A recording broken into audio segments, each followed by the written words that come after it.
To all of you watching on PBS and around the globe, a very warm welcome to the programme. Deforestation of the Amazon rainforest has surged to its highest level since 2008. That's according to Brazil's space data. More than 11,000 square kilometres of the rainforest were destroyed between August of last year and July of this. Now, that figure has been likened to the equivalent of carbon emissions put out by the UK, France and Italy combined. Well, joining us from Oxford is Niki Mardas, who is Executive Director of Global Canopy. That's an environmental non-profit organisation which focuses on the investments and lending which contribute to destruction of forests around the world. Niki Mardas, thanks very much for joining us. I mean, the fact is, and we'll get to what you do in a moment, but it's getting worse, not better. Hi, David. Yes, it's going in the wrong direction. There's no doubt about that. I mean, we see the figures today. Worst in 12 years, deforestation is up in the Amazon, but the fires too. I mean, this year has been the worst in a decade, and that's even after last year's fires that shocked the world.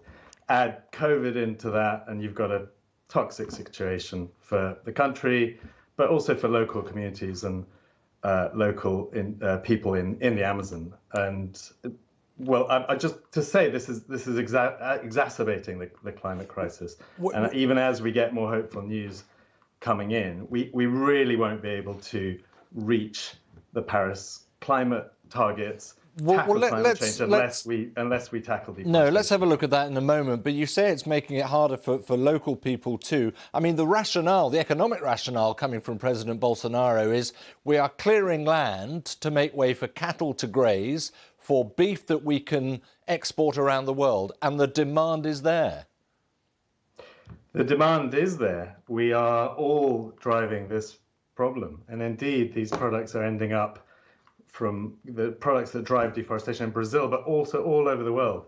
They end up in 50% of the products in our supermarkets. So we're all connected, but he's wrong in saying this is a economic imperative for the country. In fact, we're seeing, as the world wakes up to climate change, we're seeing big companies across the world, we're seeing financial institutions saying, we don't want to be part of this. We don't want to be connected to this trade, and actually stepping away from Brazil under Bolsonaro's government. Right, and that is the essence of what you are working on. To what extent is that really working, though? Because, you know, we are seeing what we would see as the evidence before our eyes here.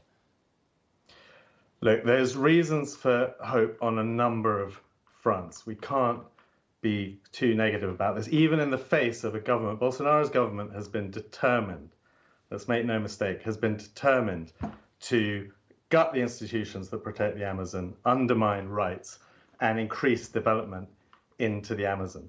But we are seeing change. We've got 235 financial institutions last year, 235 investors with trillions under management, called on companies to show them that they invest in, to show them that they're not linked to this deforestation. And some of those financial institutions, because they're not all good guys, there's a bit of greenwashing going on here, but some of them have gone further.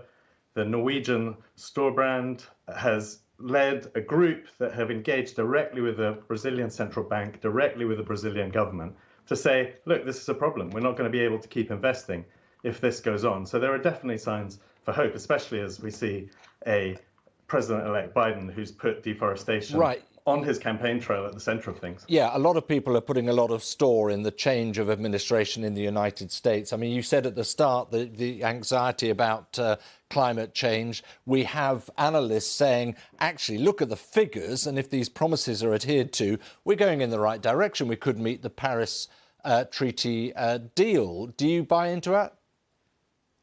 We're definitely seeing improvements. And if you add up all the promises, it's encouraging to see that we're on a trajectory where we can meet the critical goals of the Paris Agreement. And we know we have to go even further. So at least the maths is beginning to add up. We'll see about implementation. That's obviously another question. But one thing is for sure. That is, if deforestation continues, then we potentially undermine everything. There's no solution to climate change without a solution to deforestation. And even worse, scientists are saying that the Amazon is potentially reaching a tipping point where it becomes a massive emitter of carbon. And we have to avoid getting to that tipping point. OK, Niki Mardas of Global Canopy, thank you.